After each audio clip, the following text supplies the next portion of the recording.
At 3:30. Think we'll dispense with a lot of this stuff and go right to consideration new business. Jump right in, I guess. Good. Oh, there we go.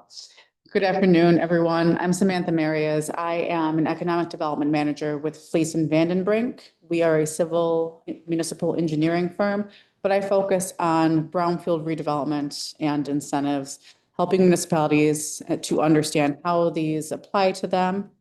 For some of you on our brownfield board that cross over to our board of commissioners, this information may be a little bit redundant. However, I'm a brownfield nerd, so I'm here to instill what I know on all of you and kind of go through why this is a great program, and more specifically, some of the recent changes that have happened to the legislation. Aha, there it goes. All right, so today's kind of roadmap, we're going to go through how tax increment financing works, different eligible activities, and how a property and the activities qualify to utilize this incentive, the value that it brings to the county. I think something that's really important that we talk about too today is how the reimbursement process works, who's involved, and what happens kind of after the plan is approved. Really, the plan is our first gate in the process.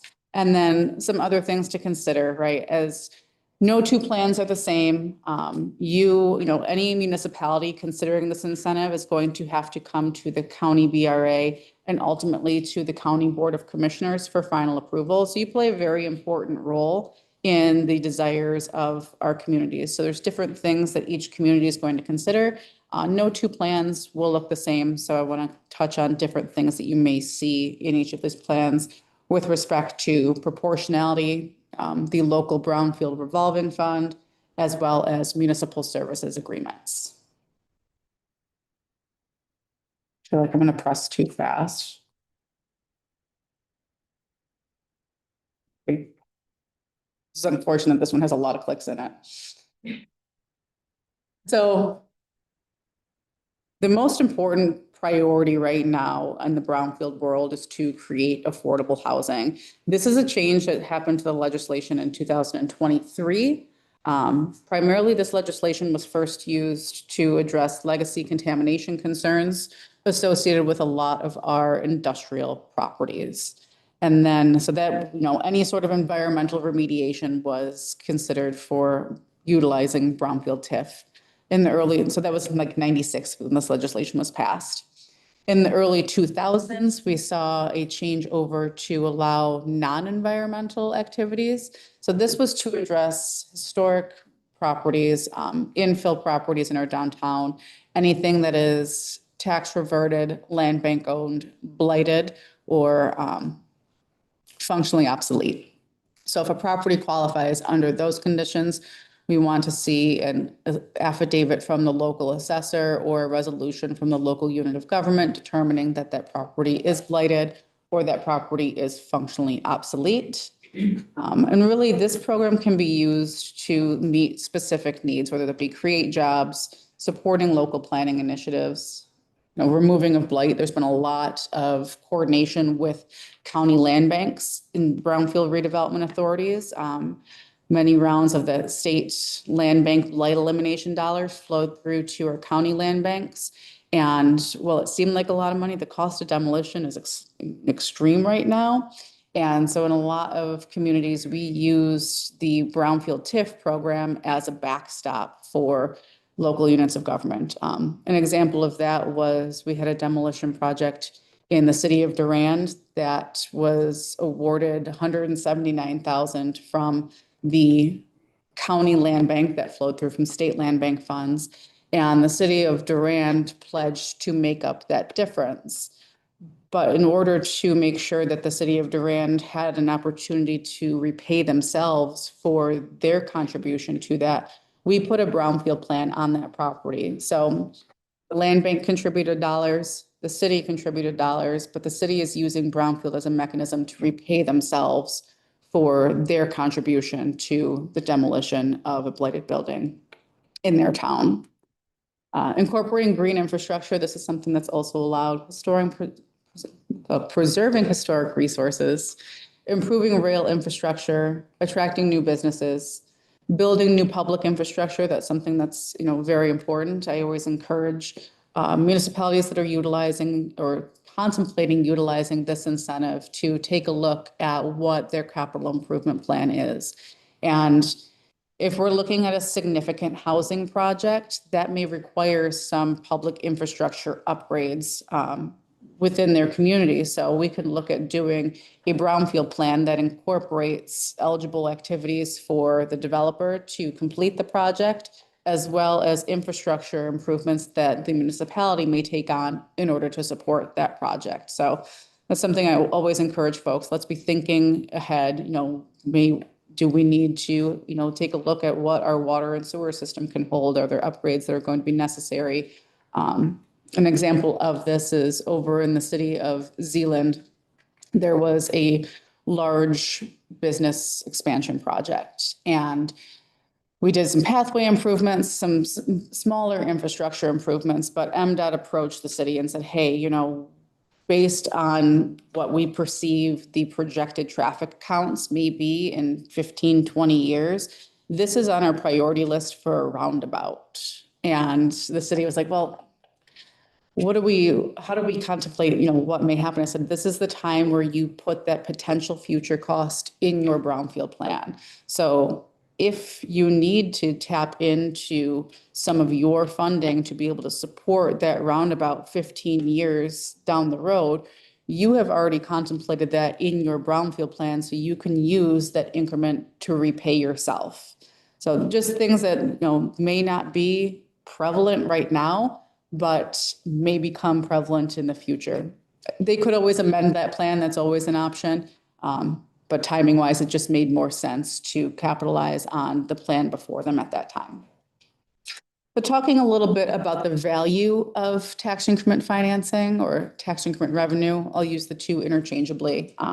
The way to think about it is kind of like similar but different than a downtown development authority, right? A downtown development authority captures from a district and reinvests those dollars into your community. And different taxing jurisdictions have the opportunity to opt out of that. Brownfield is really a site-specific or parcel-specific TIF district. So there's no loss in revenue to any of the taxing jurisdictions. When a plan is passed, that is what establishes our base property value. So if a property value today is $100,000, the taxes that are generated from that $100,000 value will continue to flow to all of the taxing jurisdictions. If there's a brownfield plan for that property and say the new taxable value of that is, $1 million, we've created an increment of $900,000. So the taxes paid on that $900,000 are still paid in full, either by the property owner or the developer. They can just be reimbursed to the developer for eligible activities identified in the plan. There's a whole check and balance that goes along with it, but that's kind of how the mechanism works. The brownfield plan that is approved locally is what sets our not to exceed maximum amount, and that authorizes the use of all of the local mills, with the exception of any debt millages. So no debt and no special assessments can be captured through brownfield. And then after we've approved the plan and executed the reimbursement agreement in its totality, that's when an Act 381 work plan gets sent to the approving state agencies, either MSHDA, EGLE, or MEDC, and that authorizes the use of state tax capture, which is the 18 school operating mills and the 6 state education tax mills. So we'll get into that a little bit further. But the first step in this process is, how does the property qualify? So not every property will automatically qualify to utilize brownfield as a potential incentive tool. That property has to be contaminated, which is what we call having a facility status, meaning that they've done their environmental site assessments and there is contamination on that site that needs to be remediated. The second would be functionally obsolete, blighted, historic resource, adjacent and contiguous. So a property that is adjacent and contiguous means that it is adjacent and contiguous to a property that contains one of these other qualifications and is part of the overall development.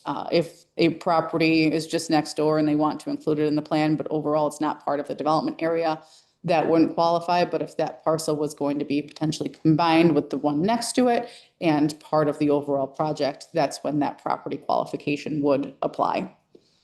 Land bank owned, transit oriented, and newest to the game is housing property. So our housing development, and the statute specifically just says any property that will contain one or more dwellings utilized for residential purposes. And the second piece of this is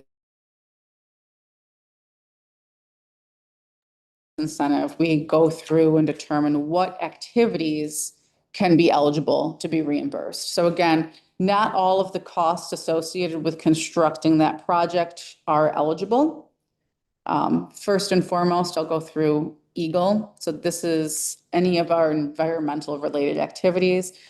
Eagle would be responsible for that ultimate approval of the Act 381 work plan. So they're called department-specific activities. So that's any of your baseline environmental assessments, remediation, or ongoing due care compliance.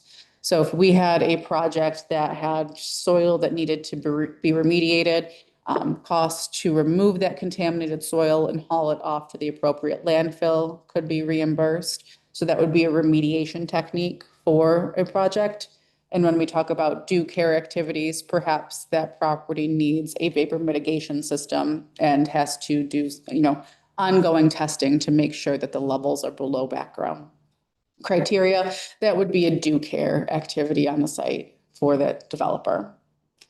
And then we have the Michigan Economic Development Corporation. They're responsible for reviewing and approving at the state level non-environmental activities that are not housing related. So there's going to be some crossover between what the MEDC would look at and what MISTA would look at, but MISTA is only going to look at housing properties. So the MEDC looks at demolition, abatement, and then site preparation and public infrastructure. I have asterisks next to those because those two eligible activity categories are only applicable in core, what MEDC defines as core communities. Do you know which one? I know the county seat is always a core community. Elma? Okay. So if you were doing like a downtown type development, and it was a vacant site that was going to have a mixed use component, more commercial space, like the clearing, grubbing, and grading of that site would be considered site preparation in only a core community. So that could be considered an eligible activity. And then MISTA, again, they are just going to look at housing developments. So the activities that are applicable towards that are infrastructure, site prep, demolition, temporary relocation and acquisition costs, and renovation. Renovation and temporary relocation costs, as well as acquisition, only apply on units that are being rehabbed for income restrictions, income restricted households. So an example is if we had a developer who was purchasing a quadplex and was going to renovate all of the units, but only 2 of those were going to be reserved for individuals earning between 80 and 120% of the area median income. Only the renovation costs and relocation, if necessary, and acquisition costs related to those income restricted units would be eligible for reimbursement. So I, as your consultant, would go through and say, all right, you may have incurred $500,000 related to your total project renovation. However, only 250 of that is related to the income restricted units. So that's the way MISTA looks at that cost. And really, we're primarily, with the exception of renovation, which I haven't seen happen, not yet at least. This legislation was passed in 2023, and I haven't seen the renovation one utilized yet. The goal is to level the playing field with that and get projects in the door that may not otherwise be able to because of the increase in costs. And that's why we're not looking towards supporting the cost of vertical construction, right? We're only doing, think of it as like only the underground items, some of the above ground, so sidewalks, street lighting, those things. But really the idea is to put the infrastructure in place so the housing development can be completed. And that way that cost is not then passed on to the consumer purchasing or renting that place. Now, touching a little bit, I know this is small, on some of the benefits and the value to having your own brownfield redevelopment authority. You can use the increment that's captured to cover your ongoing administrative expenditures during the life of a brownfield plan. So these admin costs can go to cover legal, staff, consultant time associated with the review and preparation of these plans, as well as the ongoing compliance. And then probably one of the coolest ones that I've seen utilized is the local brownfield revolving fund. And this is typically capture after the developer has been reimbursed. It can be for a period of up to 5 years. And you can use those funds to spur additional redevelopment projects in the county. So that can be used for site assessments. You can set up your own grant and loan program. I've seen it utilized in a lot of creative ways, kind of still waiting to see what other BRAs do to reprogram those dollars to address housing. But I'm sure as soon as we figure out that answer, it will change again. But right, we don't know where our communities are going to be in 5 years. So it's really discretionary as to, you know, is it worth capturing the 5 years, or is it better to get that property back on the tax roll than all of the taxing jurisdictions experience that increase, you know, as soon as we've completed the developer or municipal obligations on that. So procedurally speaking, there's going to be, our first step is the evaluation and administrative discussions. You know, community is going to have a project come in the door. They're going to reach out likely to the community, to Greater Gratiot, and talk about what may be available to support this type of project. Then I would get engaged and we talk through what that plan could look like, you know, what types of considerations at the local level are we going to need before we route this through the approval process. And then number 3 and number 4 can be kind of transposed in their order. So sometimes that first stop of the plan approval process is with the Brownfield Redevelopment Authority, as it was today. And the Brownfield Redevelopment Authority is the recommending body to the Board of Commissioners. So they approve the plan and recommend that a public hearing be held by the County Board of Commissioners, where they would consider a resolution for this plan. Now, we can't do anything without having local support. So no brownfield plan can ever come before the County Board of Commissioners until we have received 2 resolutions from the local unit of government. The first is a resolution of concurrence, which says we agree with the project. And the second is a resolution of understanding, which is an acknowledgement that that community does not have their own brownfield redevelopment authority, and they intend to utilize the county brownfield redevelopment authority. Within those resolutions, we're also going to include other provisions that may be considered by the local unit, including a municipal services agreement, if that is something that is desired by the community. That way, we have captured, you know, at each level what the desire of, you know, Brownfield Board, the community, and ultimately the plan coming before you is in its absolute and final format for public hearing and consideration. We do have a statutory at least 10-day public hearing notice, and that is published in the newspaper and sent to all of the impacted taxing jurisdictions, including MISTA, and then it can come before you for the hearing. So we've talked a lot about the plan. Just to recap, we've got the Brownfield plan, which is through BRA, the local unit of government, and then to the county board of commissioners. I said those may transpose just depending on meeting schedule, right? It worked out today with, the plan that was considered by the BRA earlier, that it's going to Pine River Township this evening. Just because of the way meetings fell, oftentimes we will go to the local unit of government first, get their concurrence and understanding, and then it will come before the BRA. But as I mentioned, the only time we can't do anything until the local unit has approved that with the county board of commissioners or public hearing notice.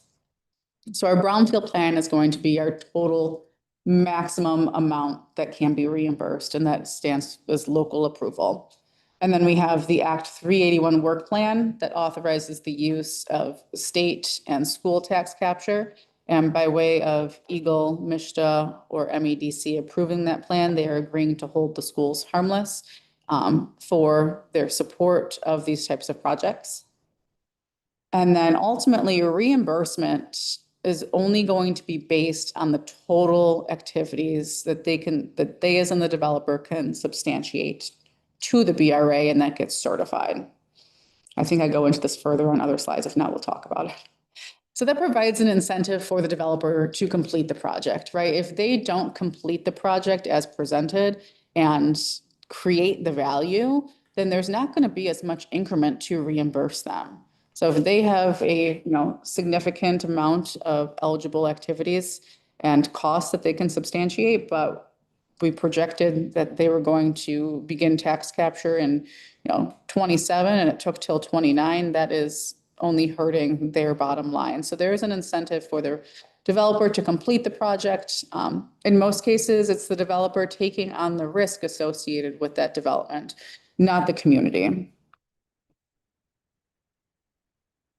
Let me see if hang on, let me see. I want to go back if I didn't put that. Okay, I did put it in slide. So overall, talking about community benefit, right? It is a foregoing of an increase in taxes to support priority goals in our Gratiot County communities. So overall, after the plan is completed, it does contribute to an increase in tax base. It allows for infrastructure and utility expansions that are primarily at the developer's expense. And we're seeing a lot with these brownfield plans, especially since the onset and inclusion of housing, of increase in per pupil funding to our schools. A lot of these projects understand that there is, when we talk missing middle, we're not talking low income housing. We're talking households earning between, $65,000 and $105,000. And these are geared towards bringing additional families into our communities or creating more mobility throughout our housing stock. I think of some folks who may live on a lot of property and be wanting to downsize, but want to stay in the community, but there's not something in their community for them to move to. This is an opportunity to free up a larger piece of property for a family to move into. And create that mobility throughout our housing stock. The reimbursement agreement. So this really is the legally binding mechanism that says, this is how much was approved. This is when it was approved. These are the things that need to happen before any tax dollars will be reimbursed to the developer. So key elements of that, it's going to list the parties involved. Typically, the reimbursement agreement is between the developer and the Brownfield Redevelopment Authority. Where we would get into some multi-party agreements is if the community wanted to be party to the increment and be reimbursed for some of those expenditures. I've also had instances where we were doing kind of a multi-layered agreement between the county BRA, the city, the county land bank, and all of them had a little piece of the potential increment associated with this project. So I think ultimately there was 5 parties to that reimbursement agreement. And that's going to lay out what activities have been approved in the plan, what that maximum amount is. It's going to talk about the reimbursement process. So this is something we work very closely with the county, Greater Gratiot, and our local units of government with is, what works best for their finance team? Is it is it reimbursing taxes once per year or twice per year? So there's a song and dance because we want to do what's best for our communities, and that requires a lot of coordination with, our finance teams to be able to say, hey, we're going to, in 2026, be looking at what the capture was in 2025. And we're kind of always lagging a year behind because we want to make sure that we have the increment, we've substantiated the costs, and we're only reimbursing what is there. Tax increment financing provisions, so that's going to say, we're not capturing any debt mills. Our sources of increment are going to be local and state, or if it was just a local only plan. Term and termination, some communities, right, statutorily, a brownfield plan can exist for 30 years. I'm seeing a lot of the housing plans be between 20 and 27 years, kind of 25 being that sweet spot, just because of the cost of infrastructure. Some communities will put a cap on the number of years. So say a developer reimbursement period was anticipated for 20 years, but that community was comfortable with 15. That community would put in their resolutions, okay, the capture is going to be limited to 15 years. Or if there's a municipal services agreement associated with that project, we're going to put into the reimbursement agreement that reimbursement is predicated on the developer paying that MSA to the municipality on an annual basis. And then reporting and oversight, there's an MEDC portal where we have to submit all of the captured dollars from the ISD in that each year, so that, we put that reporting oversight back on the developer, say, hey, every April, every June, we're going to, need your assistance in completing this report from, public, square foot of public infrastructure installed, number of units renovated or completed, number of jobs, all that fun stuff. Assignment and transfer. So tax increment can be assigned. If it is a similar entity with the same principles, there does not need to be notification to the BRA. However, if that tax increment or the brownfield plan is going to be transferred to a new entity, that does require action by the Brownfield Redevelopment Authority. Again, something that is used very infrequently. And I always tell folks, right, if an individual is going to transfer the increment to a new entity, it's a decision that they're making kind of on the business side of things, that they've probably increased their sales price on this project to provide the future owner with increment associated with that. Transfer from a entity to entity that is non-like, I've only come across once in my last 10 years, and that was an extenuating circumstance where a developer passed away and the project needed to be sold. Not something we see often. And then we also include other miscellaneous legal provisions in there. So if this project were to have an overlying tax abatement associated with that, if we were going after an Eagle grant, that's where we'd kind of capture all of the items in there. But I think one of the primary things I want everyone to understand is, right, the developer has to submit to the county BRA a register of all of their contracts, all of their proof of payment, all of their invoices, and say, this is what was approved in the brownfield plan. This is what we've spent. And we, as your consultants, go through that with a very fine tooth comb and say, all right, you've spent 750 out of your $1 million. I have a potential 250,000 over here that we could approve, but I can't follow the flow of funds. I need to see, copies of contracts. If they submit like an AIA form that has multiple subcontractors and I can't understand who was paid and make sure that all of their contractors and subcontractors have been paid, we're not going to authorize or approve any amount until we have substantiated that those costs, have been paid and are in fact brownfield eligible. And then only the amount of taxes that we have on that property can be reimbursed. So for sake of round numbers, if we're using that $1 million of certified reimbursement, meaning they've incurred the costs, the BRA has reviewed those costs and has made recommendation that future increment be pledged to that. If the taxes on that are $50,000, we kind of start drawing down from that million. That, all right, now we've got 500,000 less and so on and so forth. So that is what determines the length of time that a brownfield plan exists, is how much value is expected to be generated by way of value. What do we anticipate the taxes are going to paid on this project are going to be, and what are the eligible activity costs? Did I thoroughly confuse everyone?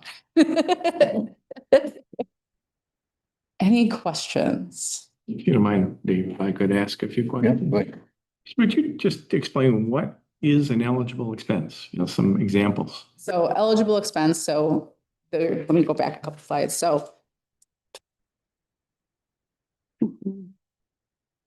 it's going to be environmental costs. So any environmental remediation cost is considered an eligible expense.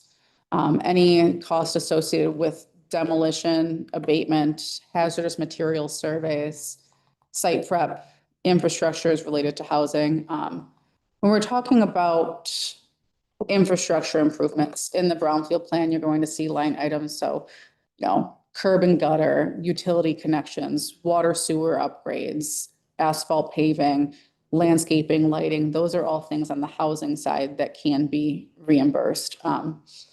Site prep, that's going to be any tree removal, if we need to grade the site, or if we need to bring in fill to level that site, that would be a site preparation cost. And those are all delineated in the plan. So in this particular project, though, that's already in place, right? Like the street's already there, it's paved. So there in that way, yeah, the primary driver of the cost associated with the plan in Pine River Township is the gap financing piece. And how the gap financing piece works, I knew I didn't touch on one thing. There's the one thing. Thank you. The way gap financing works, you hear gap financing and you think, okay, we're going to give you money because you can't cover the cost to construct this. And that's not how it's contemplated in brownfield. I wish the name wouldn't be gap financing, but there's a lot of names we should have changed when we updated the legislation. So the way gap financing works from a brownfield perspective is we're going to look at that control rent and we're going to look at the project rent. And that gap that's created between an income restricted unit and the published control rent becomes eligible for reimbursement. So in the instance with the Pine River Township plan, we've got 19 single family homes being constructed, and 4 of those homes are going to be reserved for individuals earning 120 AMI or less, or is it 100? Either way, they're going to be income restricted rental units. The intention is to sell or rent the remaining 15. So that driver of the 766,000 that's in the brownfield plan is looking at the Gratiot County control rent published by MISTA minus the project rent. So what those 4 restricted units are going to be rented for a period of 10 years. And so again, that's something that also gets reviewed, unlike the primary eligible activities. So our demolition, remediation, abatement, those are all going to be one-time costs that we're going to look at once. With respect to the gap financing piece, that's going to be something that we look at on an annual basis. So as part of that annual reporting, developer is going to have to submit to the BRA their rental rolls. And then we're going to look and make sure that everyone is income verified as per MISTA rules. And we're going to look at the project rent. So that gap financing piece gets verified each year. And if they're not in compliance with the appropriate legislation at such time, then there wouldn't be reimbursement on that dollar amount. So that's the primary driver, is maintaining these homes as income restricted. And that has been the primary issue with housing in Michigan, is the significant increase in construction costs, not just from raw materials, but from labor as well. And a lot of our markets just can't support passing that cost on to the end user of a house, right? Can our market absorb $500,000 homes, because that's how much it costs to bring this infrastructure there and pass that cost off. So this helps level that playing field and allow us to keep homes adequately priced for our area, to allow, more residents and families to move in.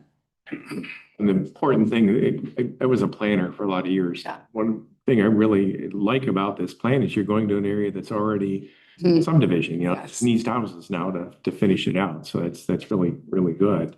What's the duration of the TIF? How many years? This one is 24 years. 24 years. Just for the board's purposes, then, if it were to pass, you would continue to collect as though it was undeveloped, what you're collecting today, for 24 years. And at the end of that 24-year period, the cap's off, you get the full benefit of the houses that are there. Is there a chance that this could end sooner? Yes. Okay. Yeah, we try and model all of our brownfield plans pretty conservatively. So really, we're seeing probably what the worst case scenario is with each plan. We're projecting those, eligible activities high, and we also have a 15% contingency in there. And then we're being very conservative with our post-development taxable values and doing a 2% inflation rate multiplier in those out years. And that's something that we look at for you on an annual basis, like as we're going through and doing annual reporting and looking at reimbursement requests, we are tracking to see, are we lining up with where we thought we were going to be with this brownfield plan? I see a lot of times where those, kind of startup construction years, we're not meeting our expectations, but they catch up very quickly. So it may just be a slower ramp up, but oftentimes they do pay themselves off quicker than anticipated. Just again, for the board, I think what we'll do, I saw the plan. I've actually got it someplace. Before you're asked to do anything with it, I'll make sure you've got that list of the projections that they have for each of those years. You can see the actual amounts. I think particularly when you look at the county general operating, I mean, it's to you and me, it's a lot, right? But when you look at that and compare it to the entire budget, you're going to find it's not a huge burden at all.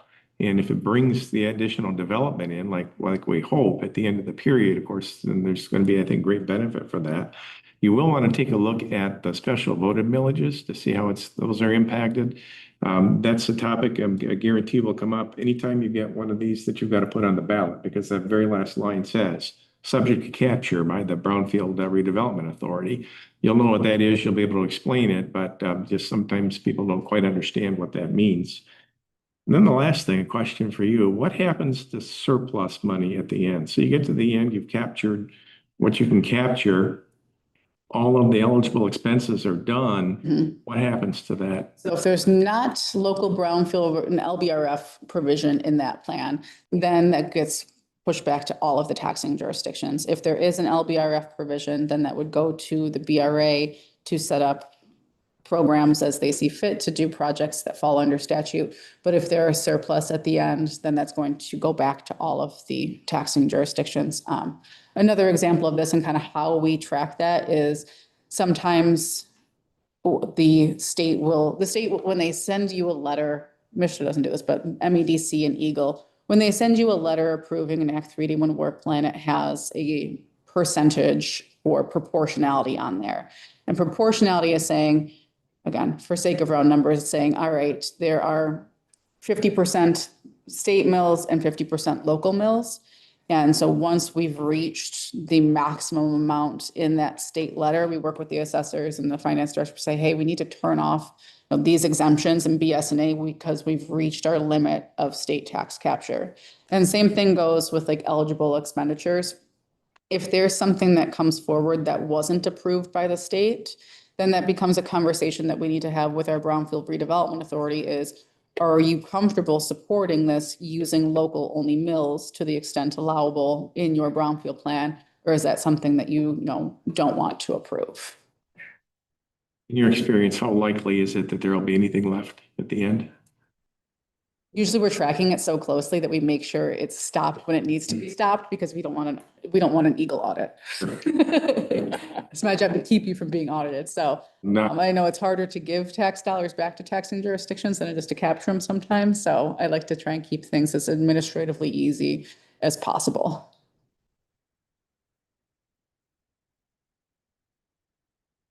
One of the things that's going to be asked in the public hearing is, are we giving tax dollars to developers? My answer to that would be no. that the developer is the one that is tasked with completing the project and creating the value and is able to be reimbursed a portion of the taxes that they pay for the cost associated with the infrastructure. So there is no money that is being given upfront to the developer, and there's no money from any properties outside of this brownfield plan that are given to a developer to be reimbursed. That's something that's come up often, is my tax dollars are being used to support this developer, and we redirect and state that this is value that's only on these parcels specifically because the developer has, completed this project. I think something else too for you is in your role as county commissioners is that if they are single-family homes that are included in a brownfield plan, a taxpayer does not know any differently. Their tax bills are going to look the same, or if that is paid through escrow, it's all going to look the exact same to somebody paying their taxes.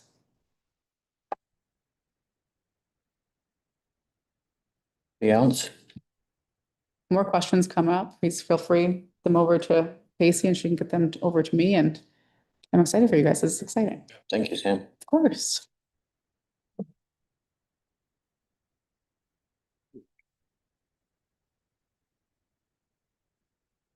The young guy in the back row want to say anything? Do a quick introduction. So this is Greg with Elemental Homes, the developer that we've been working with.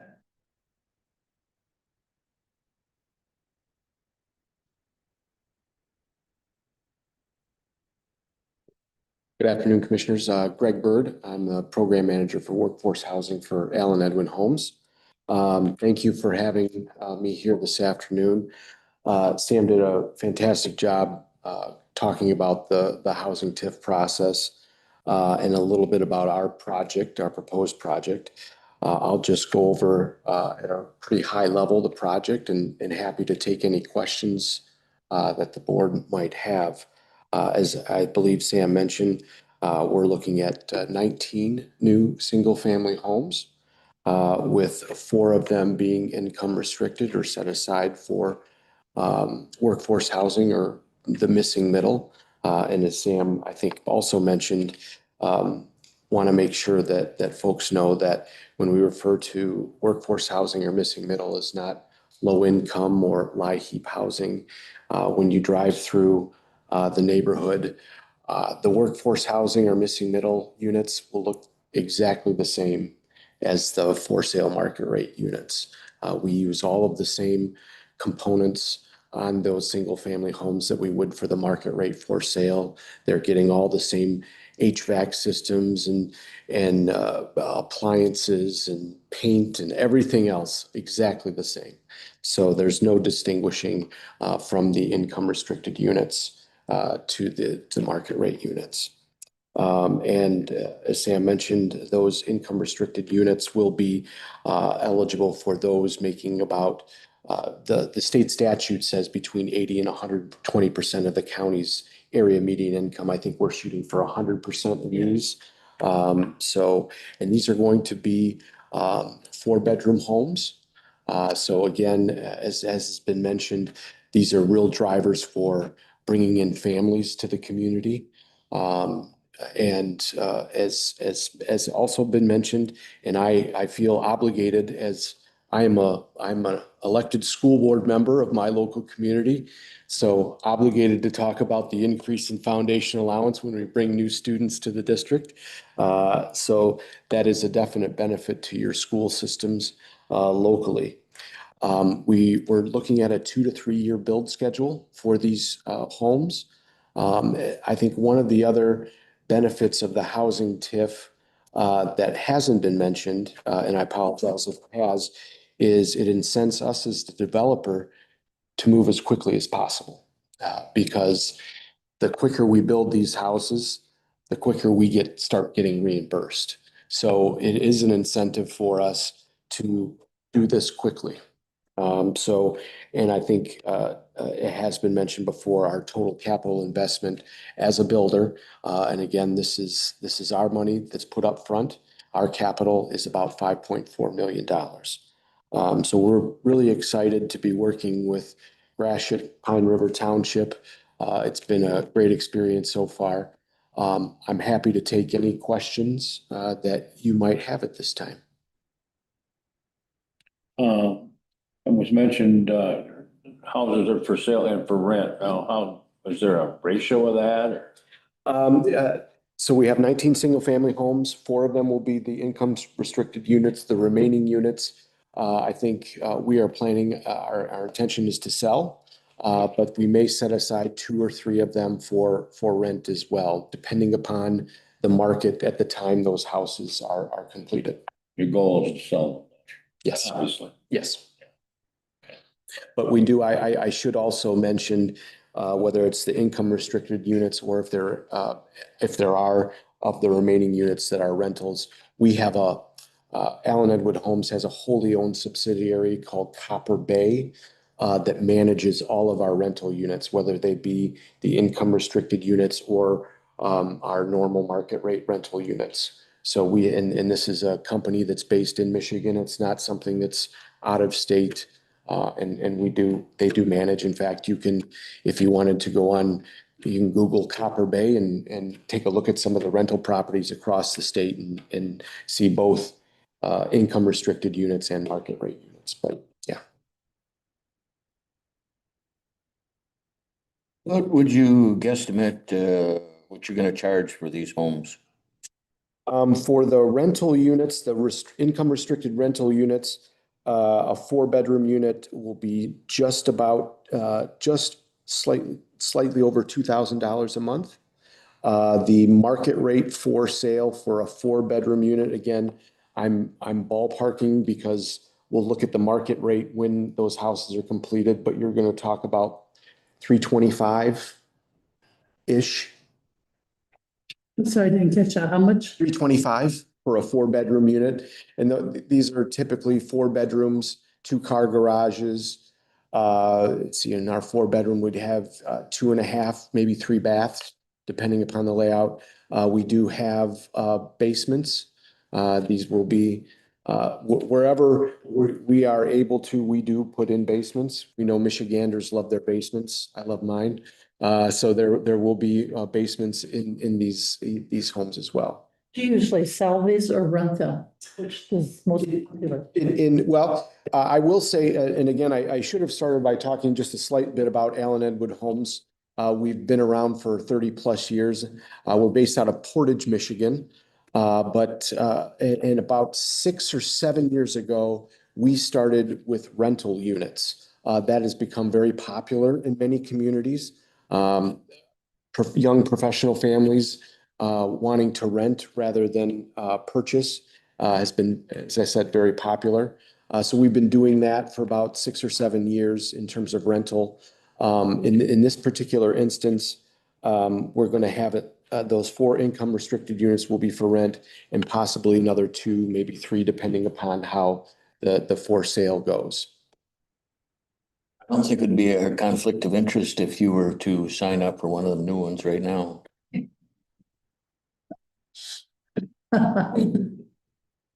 I think in my mind, though, when you think $2,000 a month for rent, and that's what everything's going for. I mean, And this is a new build too. I would, money is, you're not paying rent on something that's 10 years old. This is going to be a new construction building with home. So yes. I would think they'd want to buy it. What's the interest rate on it?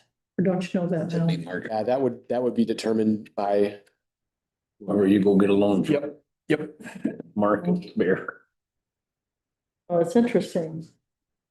Have you done any demographic studies of Gratiot County? I know a number of people that work in Gratiot County live outside the county. Mhm. They'd be a strong candidate for house in the county. Yeah, absolutely. That's certainly one aspect. And we're finding that a lot throughout the state is folks that either can't afford to live in the communities that they work in or can't find housing in the communities that they work in. So this is yet another incentive for, you mentioned folks that may live outside of the county that work in that, this could be another avenue for them to actually move into the county. Yes, to answer your question, we've taken a look at that. Yes. One more question too. Can you rent to buy? Like say you got a young couple and they are just getting started. And they, or is that up to the bank? I would, I don't recall us doing that at the outset. That's certainly something I can ask our team about and happy to get that information back to you. But I don't recall that being a case in the past, but I wouldn't say absolutely 100% no. I know there's a need for homes. I did a conference call just recently. And they were talking about that there was not, the problem is you've got in between, you've got kids that are renting and can't afford to buy that new home. Because, and one thing is a shocker to, you're paying $2,000 or 100 or 1,500 a month to rent. And you are saving, and all of a sudden you go to look at a house thinking maybe 100,000, maybe $150,000 house, and they're $300,000 and $400,000. And so they, all of a sudden, they can't afford that. And so there's a lot of, and I know this because I know people right now, that they're caught in the middle. They can't afford to buy that new home. And they really are just wasting this money to be in a house that they're never gonna own. Right. That's one of the stats that really stands out to me that I'll share with you that it's kind of burned into my brain is the fact that the average home price in Michigan is $307,000.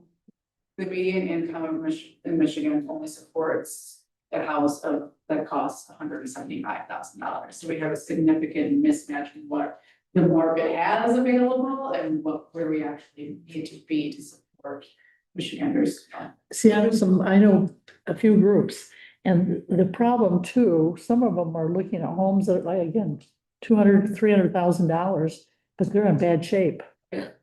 And so, they just don't have that kind of money. So they're kind of stuck in limbo because they can't move forward. And the couples, or I know 2 or 3 couples, they're working double jobs and they still can't afford it. So I think this is sort of sad. I really didn't know what the market was going right now, but I'm hearing more and more as time goes on, especially today. I'm real surprised. And to that point, I think that goes to your question to us about demographics. I have here that about 45% of the people that rent in Gratiot County are cost burdened.